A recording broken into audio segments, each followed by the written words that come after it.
دوسری بات یہ کہ میں کوئی عالم تو نہیں ہوں، لیکن یہ فرق جو ہے نا یہ ہمیشہ رہا ہے. یہ اس وجہ سے نہیں ہے کہ اسلام کی تعلیمات میں اتنی وسعت نہیں ہے، اتنی آفاقیت نہیں ہے کہ اس پر ایلیٹ کلاس عمل نہ کرے، اس پر غریب عمل کرے.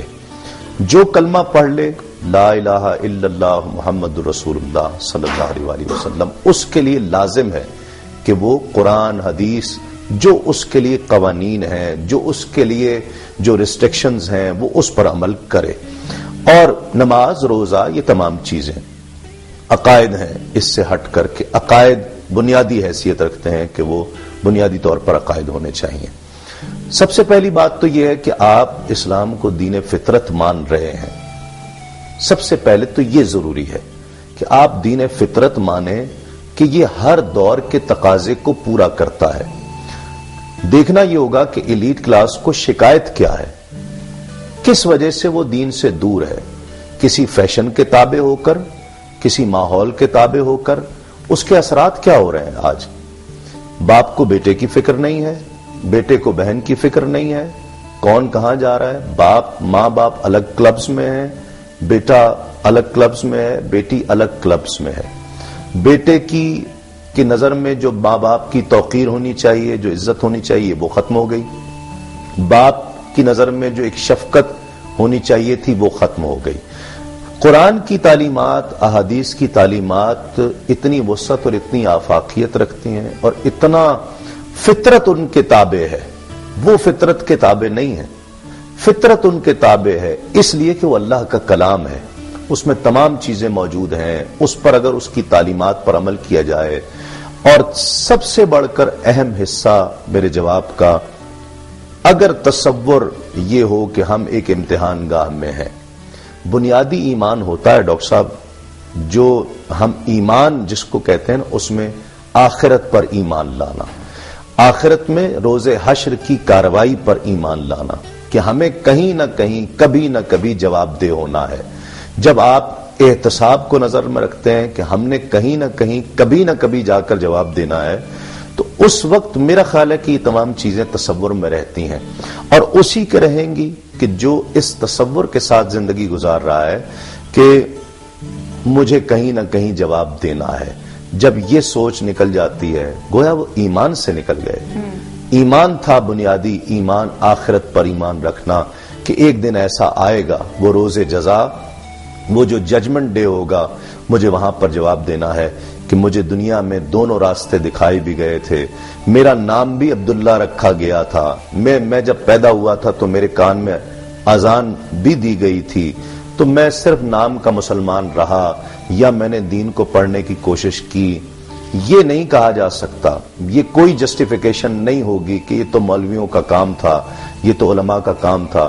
جس نے لا الہ الا اللہ محمد رسول اللہ زبان سے کہا، دل سے تسلیم کیا، اسے دل سے تسلیم کرنا ہے اور اس کو عملی طور پر اسے اپنانا ہے. صاحبزادہ صاحب، ابھی ہم لوگ بات کر رہے ہیں ایلیٹ کلاس کی کہ انہیں پرابلم ہوتی ہے عملی طور پر اسلام کو اڈاپٹ کرنے میں. پرابلم نہیں ہوتی ہے، یہ مزاج کی بات ہے. صحیح. پرابلم تو جو فالو کر رہا ہے نا، اس کو بھی کسی آئی مین ٹو سے کہ ہمارے جو مڈل کلاس کے لوگ ہیں، خاص طور پہ ہم لوگ اگر لڑکوں کی بات کریں تو وہ کچھ فیملیز کا بھی ایشو ہوتا ہے کہ انہوں نے بچے کو کمانے کے لیے باہر بھیجنا ہے یا وہ خود جانا چاہ رہا ہے. بچے کی بات کریں یا اور بہت سارے ایشوز ہو جاتے ہیں ان کے فیملی کے، میں پوائنٹ آؤٹ نہیں کرنا چاہوں گی، لیکن ان ایشوز کی وجہ سے وہ عملی طور پر بہت زیادہ ڈی ٹریک ہو جاتے ہیں. اس کی کیا وجہ ہوتی ہے؟ میرا خیال ہے کہ دنیا جب مقدم ہو جائے نا، دنیا آپ کے لیے پہلے ہو جائے تو پھر یہ سارے مسائل آئیں گے. یہ شیطان جو ہے نا، وہ کچھ خواب دکھاتا ہے، کچھ ڈی ٹریک کرتا ہے. آپ نے خود ہی اپنے سوال میں تقریباً جواب دیا، وہی ڈی ٹریک کر رہا ہے. نظر میں کیا ہے کہ یہ جو دنیا ہے یہ امپورٹنٹ ہے. یہ دنیا جہاں ہمیں کچھ دن کے لیے رہنا ہے، جسے موت کی فکر ہے کہ مجھے ایک نہ ایک دن، اس بات پر یقین جس کا پختہ ہے کہ مجھے ایک نہ ایک دن جانا ہے، وہ پھر ٹریک پر رہنے کی کوشش بھی کرتا ہے. ہم ہر نماز میں دعا کرتے ہیں، اہدنا الصراط المستقیم صراط الذین انعمت علیہم، جن لوگوں پر انعام ہوا ہے ہمیں اور وہ راستہ دکھا. ہم اس کا مطلب ہے کہ ہم کہہ کچھ رہے ہیں، ہم عمل کسی اور چیز پر کر رہے ہیں. ہم دن میں کم از کم 5 مرتبہ جب نماز کے لیے کھڑے ہو رہے ہیں تو ہم اللہ سے کے سامنے کھڑے ہو کر دہراتے ہیں یہ دعا کر رہے ہیں اہدنا الصراط المستقیم اہدنا الصراط المستقیم، اور ہم عملی طور پر ڈی ٹریک ہو رہے ہیں. کس کو دھوکہ دے رہے ہیں؟ اللہ کو نہیں، ہم خود اپنے آپ کو دھوکہ دے رہے ہیں. گویا ہم اپنے خود ایک ایسے حصار میں خواہشات کے، جو آرائشوں کے آسائشوں کے حصار میں ہیں کہ جو ہمیں گھیرے ہوئی ہے. دنیا ہمارے لیے مقدم ہو گئی ہے، ہم آخرت کو بھول چکے ہیں، قبر کو بھول چکے ہیں، اور ہم معاذ اللہ اللہ کو دھوکہ نہیں دے رہے ہیں، ہم خود اپنے آپ کو دھوکہ دے رہے ہیں. ہم کہیں کچھ کہتے ہیں، وہ کہتے ہیں نا جی فلاں شخص مین آف کمٹمنٹ ہے، وہ جو کہتا ہے پورا کرتا ہے. یعنی ہم اللہ سے ہی پورا نہیں کر رہے. ہم دن میں 5 مرتبہ کہتے ہیں اہدنا الصراط المستقیم، اور دنیا میں جا کر پھر دنیا کے ہو جاتے ہیں. پھر ہم چاہتے ہیں کہ نہیں جی یہاں مجھے اپنے بچے کے لیے جو کرنا ہے ٹھیک ہے، مجھے کرنا پڑے گا، میں کیا کروں. یہ تو صاحب آپ کمٹمنٹ نہیں ہے. جی رحمہ کا سوال بھی بہت اہم تھا ایلیٹ کلاس کے حوالے سے، لیکن آپ کی گفتگو سے 2-3 باتیں نکلتی تھی جو میں آپ کے ساتھ دوبارہ سے ڈسکس کرنا چاہتا ہوں کہ کچھ عالموں کی گفتگو سے یا ان کے کہنے سے کچھ غلط فہمیاں جو ہیں وہ پیدا ہوئی ہیں، جن میں سے ایک یہ ہے کہ یہ ہر جگہ کہا جاتا ہے کہ جب ہم کلمہ پڑھ لیں گے ہمارے اوپر یہ چیز جو ہے فرض ہو جاتی ہے. جب اس طرح بات کی جاتی ہے تو وہ اللہ تعالیٰ کے حکم اور اس کی حاکمیت کی جو یونیورسلٹی ہے وہ بہت محدود ہو جاتی، اور عام آدمی کے، آپ عیسائیوں ہندوؤں کی بات چھوڑے، ایک عام مسلمان کے ذہن میں بھی یہی آتا ہے کہ جب تک کوئی اسمبلی، کوئی پنیٹو قوانین یعنی کوئی سزائیں جو ہوتی ہے وہ قانون کی صورت میں اگر پیش نہیں کرتی ہے تو اسلام لاگو ہی نہیں ہوتا ہے. پہلی بات تو یہ ہے کہ ہمیں لوگوں کو یہ چیز بتانے کی ضرورت ہے کہ ارسپیکٹو آف اپیرنٹ ریلیجن، آپ کہہ لیں جو میں لفظی میں کہتا ہوں وہ صحیح مناسب نہیں ہے، کہ خدا کا حکم ہر انسان کے اوپر ہے. دیکھیے میں آپ سے گزارش کروں، بہت اچھی بات آپ نے کی، اور بہت سمپل بات میں کرنا چاہتا ہوں. ہم روزہ رکھتے ہیں، صبح سے لے کے شام تک بھوکے پیاسے نہیں کھاتے، ہمارے سامنے پڑی ہے، چائے بھی ہے، پانی بھی ہے، کھانا بھی ہے، جس وقت میں کھانا چاہوں کھا سکتا ہوں. اندر بند کمرے میں کچن میں دروازہ بند کر کے کھا سکتا ہوں. کیا چیز روک رہی ہے؟ میں نہیں کھا رہا. کمٹمنٹ. کیا ایگزیکٹلی کیا مجھے اس کے کھا لینے پر کیا 6 مہینے کی سزا ہو جائے گی؟ کیا مجھے اس کے کھا لینے پر کوئی پھانسی کی سزا ہو جائے گی؟ نہیں، میں دنیاوی سزا وہاں نہیں دیکھ رہا ہوں.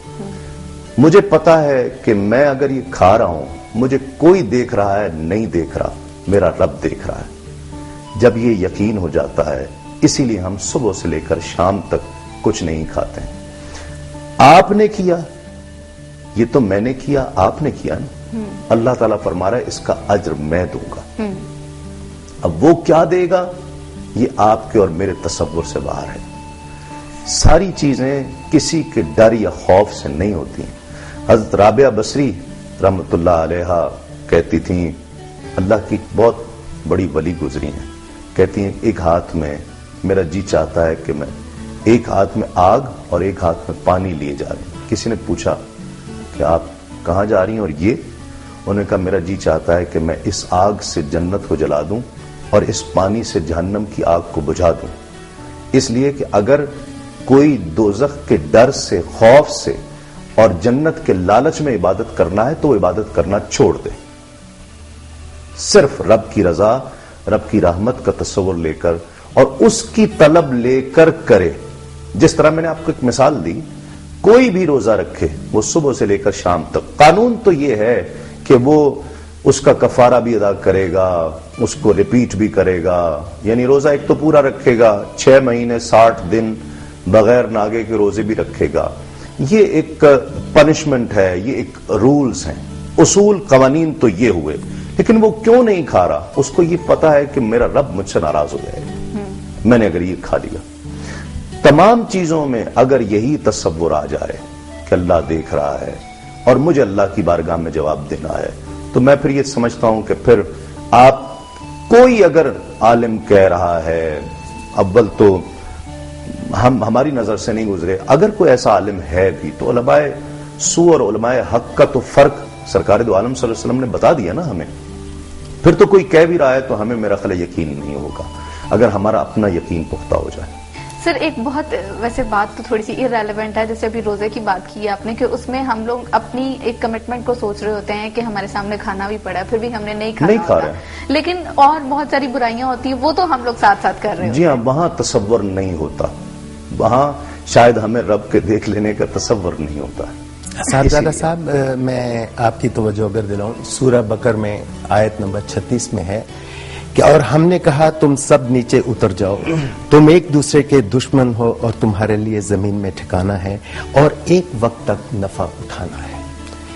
ایک اہم چیز جو آپ کی گفتگو سے میں اخذ کرتا ہوں اور بہت سارے لوگ اس چیز کے اوپر سوچتے ہیں، جیسے آپ نے حضرت رابعہ بصری کی بھی بہت ایک ریلیونٹ جو ہے وہ مثال دی ہے کہ خدا کو ہمیں اس لیے نہیں پوجنا خوف کے حوالے سے نہیں، نہ جنت کے لالچ سے نہیں، خوف سے جو ہے، لیکن ہمیں اپنی زندگی کو ایک یوزفل، یعنی یہ اللہ تعالیٰ کا ایک حکم کہہ لے کہ نفع اٹھانا ہے کہ زندگی کسی صورت گھاٹے کا سودا نہیں ہو سکتی، ہم نے اس زندگی کو بہتر کرنا ہے. ٹریجڈی سر یہ ہے کہ اسلام کو ہمیشہ خوف کے حوالے سے پیش کیا گیا ہے، ہمیشہ دہشت کے، آگ کی دہشت سے جو ہے وہ پیش کیا گیا ہے.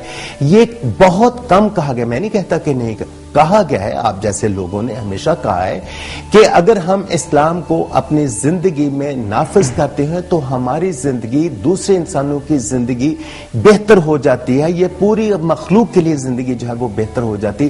لیکن کبھی بھی دین کو اس حوالے سے پیش نہیں کیا گیا کہ اگر ہم اس کو ایڈاپٹ کرتے ہیں تو ہمارے لیے بہتری ہے. دیکھیے، ایک تو پہلی خوشخبری میرے لیے، آپ کے لیے، ناظرین کے لیے، سر ہم اپنی بات کو یہیں سے کنٹینیو کریں گے. آئی ڈونٹ وانٹ کے بیچ میں کوئی انٹرپشن آ جائے. بریک لے لیتے ہیں جی ویئرز، یہاں پر بریک لے لیتے ہیں، اس کے بعد ہم لوگ اپنی اسی بات سے بات کنٹینیو کریں گے. پروگرام کا سلسلہ چلتا رہے گا. آپ دیکھیے ہمارا نیکسٹ سیگمنٹ. ملتے ہیں بریک کے بعد. Good morning.